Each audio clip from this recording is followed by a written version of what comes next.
মানুষের মধ্যে রিয়াকশন হচ্ছে ইউনুস গেছে গা, ডক্টর ইউনুসের সরকার নাই, অন্তর্বর্তী সরকার বইলা কিছু নাই।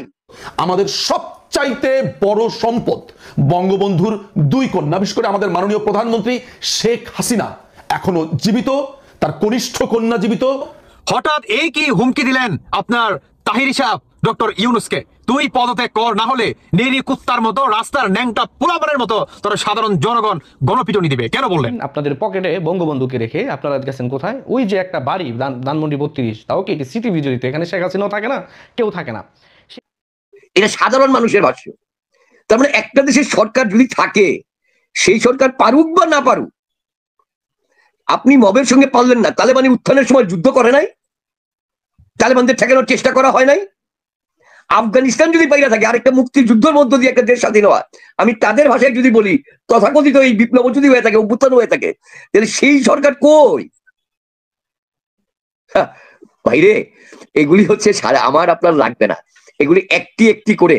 আওয়ামী লীগের যেরকম সমালোচনা ছিল যে তার একটা একটা পাপ জন্ম হয়েছিল, এই গত 6 মাসে যে পাপ জন্মাইল, এই সরকারের উত্থান জন্ম, যে 5ই আগস্টের পাপের মধ্য দিয়া আর 5ই ফেব্রুয়ারিতে মহা পাপের মধ্যে দিয়ে যে রকম ঘটনা ঘটলো, তার প্রমাণ হয়ে গেছে ইউনুসের সরকার বলে কিছু নাই, ডক্টর ইউনুসের সরকার নাই, অন্তর্বর্তী সরকার বলে কিছু নাই। একটা দেশের সরকার তাকে এটা হইতে পারে না, আমার বলা লাগে নাই। তাদের জনের সেকেন্ড সংগঠন করে ফিরোজ ফেসবুকে স্ট্যাটাস লিখছে, যেটা ফৌজদারি অপরাধ। ওই ফিরোজ আবার সংবিধান সংস্কার কমিশনের সদস্য, তো তারা নিজেরাই তো বলতেছে যে এটা ফৌজদারি অপরাধ হয়েছে, আমার আপনার বলা লাগবে কেন? তো এখন ফৌজদারি অপরাধ যারা করলো, ওটা পৃথিবী তো দেখছে, এদের চেহারা তো স্পষ্ট। তো ফলে তাদের ব্যাপারে ব্যবস্থা নিবে না, নিবে কেমনে? মরালিটি থাকতে হবে। তো আদালত আছে, বাংলাদেশের হাইকোর্ট আছে, সুপ্রিম কোর্ট আছে, তারা ভাই আসলে আছে, কিভাবে করবে?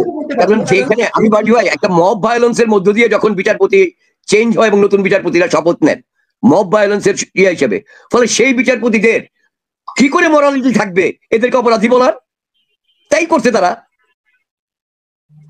একটা মব ভায়োলেন্সের মধ্য দিয়া যখন একটা সরকারের পতন ঘটায়, আমি বলছি ওই সরকার খারাপ, কিন্তু যখন মব ভায়োলেন্স করেন আপনি, ডিক্লেয়ার দিয়ে মব ভায়োলেন্স, আপনি বোঝেন এটা তো রাষ্ট্রবিরোধী, দেশ বিরোধী কাজ, রাষ্ট্রদ্রোহীদের কাজ। রাষ্ট্র বসে বসে আঙ্গুল চুষছে। যে দেশপ্রেমিক সেনাবাহিনী বলে সেই সেনাবাহিনী আমি জানি না। সেনাপ্রধান ওয়াকারুজ্জামানের নিজের বিবেকের কাছে দাঁড়াক একবার। ইকবাল করিম ভুইয়া নিজের চেহারা দেখো কায়নায়। ভাইরে কেউ কিন্তু বাদ যাবেন না আপনারা। দুধ কলা দিয়ে যে সাপ পুষতেছেন আপনারা, কেউ বাদ যাবেন না এই সাপের চবল থেকে। বাংলাদেশকে ব্যর্থ রাষ্ট্র করার যে প্ল্যান গত 2 দশক ধরে করা হচ্ছিল, তার চেহারা দেখতে পাচ্ছি আমরা। ইতিহাস কাউকে মাফ করে না, ভুলে গেলে চলবে না, ভুলে গেলে এটা চলবে না। এই দেশে বাংলাদেশ চায় নাই যে সেই রাজাকারকে মন্ত্রী বানানো হয়েছিল। এই দেশে যে বাংলাদেশের বিরুদ্ধে পাকিস্তানের হয়ে জাতিসংঘে কথা বলছিল, তাকে বাংলাদেশের প্রধানমন্ত্রী বানানো হয়েছিল। তারা কিন্তু কেউ আর ইতিহাস কিন্তু তাদের মাফ করে নাই। আজকে যারা এই কাজগুলি করছেন, আমি হয়তো থাকবো না, আমাকে মেরে ফেলতে পারে, কিন্তু এই সত্যগুলো আমি এই পরবর্তী প্রজন্মের জন্য, আমার সন্তানদের জন্য বলে যাচ্ছি আজকে। ইকবাল করিম ভুইয়া, আপনি আপনার বিবেককে জিজ্ঞেস করুন, আপনারা কোন রাজনৈতিক দল করতে চান? এই মব ভায়োলেন্সের রাজনীতি। মানে আপনারা সারাদিন আপনাদের পকেটে বঙ্গবন্ধুকে রেখে আপনারা গেছেন কোথায়? ওই যে একটা বাড়ি ধানমন্ডি 32, তাও কি এটি সিটি বিজড়িত, এখানে শেখ হাসিনাও থাকে না, কেউ থাকে না। সেই বাড়িটিতে আপনারা গেছেন ভাঙচুর করতে, তাও কি মানে শেখ হাসিনা চলে যাওয়ার প্রায় 6-7 মাস পর আপনারা গেছেন এই বাড়িটি ভাঙতেন। এখন প্রশ্ন হচ্ছে যে আপনার পকেটে আপনি যে ওই সময় যে ভাড়ার টাকাটি দিয়ে গেছেন, সেখানেও বঙ্গবন্ধুর ছবিটি বহন করে আপনি ওই জায়গাতে গিয়েছেন এবং কি রিক্সা ভাড়া দিয়েছেন নেমে। তারপর গেলেন কোথায়? ওই বাড়িটি আপনি ভাঙতে। তার মানে হৃদয় থেকে, এদেশের বাঙালি হৃদয় থেকে বঙ্গবন্ধুকে আপনি কখনোই মুছে দিতে পারবেন না।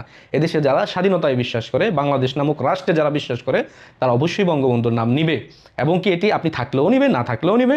মানে এই বাংলাদেশ নামক রাষ্ট্র যতদিন থাকবে, বঙ্গবন্ধুর নাম ততদিন কিন্তু থাকবে। আর যদি বাংলাদেশ নামক রাষ্ট্রটি না থাকে, তাহলে বঙ্গবন্ধুর নাম কিন্তু থাকবে না। এটাই সত্য, এটাই বাস্তব। এবং এটি আপনি হিসেব করে মিলিয়ে নিয়েন, এদেশের 20 কোটি জনগণের পকেটে পকেটে বঙ্গবন্ধুকে নিয়ে আমরা ঘুরতেছি, আমরা দৈনিক বঙ্গবন্ধুকে নিয়ে ঘুরতেছি, অথচ আপনাদের মব জাস্টিস, আপনাদের যে আপনার সন্ত্রাসী বাপ মূর্তি, এগুলো আপনারা প্রকাশ করছেন কোথায় গিয়ে? এইগুলো করে কিন্তু রাষ্ট্রকে ইতিমধ্যে আপনারা বিপদে ফেলছেন। এগুলোর খেসারত দেবেন কিছুদিন পর বিভিন্ন রাজনৈতিক দলকে দিতে হবে, এবং কি যারা করছে তারাও দেখবেন এর প্রায়শ্চিত্ত কিন্তু তাদেরও করতে হবে। যখন আন্তর্জাতিক চাপগুলো আসবে না, তখন আপনারা বুঝতে পারবেন মানে মগের মুল্লুক পাইছেন সব জায়গায়, যে মানে গিয়ে ভাঙচুর করতে পারলে আমি বেড়া হয়ে গেছি, এরকম একটা মনোভাব নিয়ে আপনারা এরকম কাজগুলো করতেছেন। এটি দেখেন, মানে এমন কিছু করেন না যে আপনার ইটের যে ইয়াটা, এটা যেন পাটকেল হয়ে আপনার উপর আবার নিক্ষেপ না হয় উল্টা। এগুলো কিন্তু হবে, এগুলো অবশ্যই হবে। কারণ আপনারা ভাবছেন যে আওয়ামী লীগ 15 বছর মানুষকে জুলুম করেছে, অত্যাচার করেছে, তাদের প্রায়শ্চিত্ত তারা করছে 5 তারিখে কি আপনার হাজার হাজার মানুষকে হত্যা করা হয় নাই? আওয়ামী লীগের নেতাকর্মীদের বাড়িঘর ভাঙচুর লুটপাট করা হয় নাই? তাদেরকে মেরে আপনার গাছের সাথে ঝুলিয়ে দেওয়া হয় নাই? অবশ্যই হয়েছে। তারপরে এত মানে এত রাগ ক্ষোভ আপনাদের কিসের জন্য? এই বাড়িটার মধ্যে বঙ্গবন্ধু তো এই বাড়িতে থাকে না, তার পরিবার কেউ এখন থাকে না সেখানে। এই বাড়িটা যদি দেখে আপনাদের এত ভয় লাগে, আমি চিন্তা করি যে মৃত শেখ মুজিবুর রহমানকে যদি আপনাদের এত ভয় লাগে, তাহলে উনি যদি জীবিত থাকতো তাইলে আপনারা কি করতেন? মৃত বঙ্গবন্ধুকে যদি এত ভয় পান, তাহলে জীবিত বঙ্গবন্ধু থাকলে কেমন হতো? এটাই সত্য। তো তার যে ভাষণের যে আপনার মানে এইটা আমার খুব ভালো লাগে ভাই, আমি অনেক পছন্দ করি তাকে একজন লিডার হিসাবে, মানে বাংলাদেশের নায়ক হিসাবে। শেখ মুজিবুর রহমান আওয়ামী লীগের একার সম্পত্তি না। কেমন? শেখ মুজিবুর রহমান হচ্ছে বাঙালির সবার। আওয়ামী লীগের বাপদাদার সম্পত্তি শেখ মুজিবুর রহমান নয়, বুঝতে পারছেন? আরে সার্জিস, এই ভাষণ যদি তিনি না দিত, তাহলে আজকে আপনার হানাদার বাহিনীদের সামনেই হানাদারের ভোটের পাড়ার খেয়েই আমাদের বাঁচতে হতো, বুঝতে পারছেন?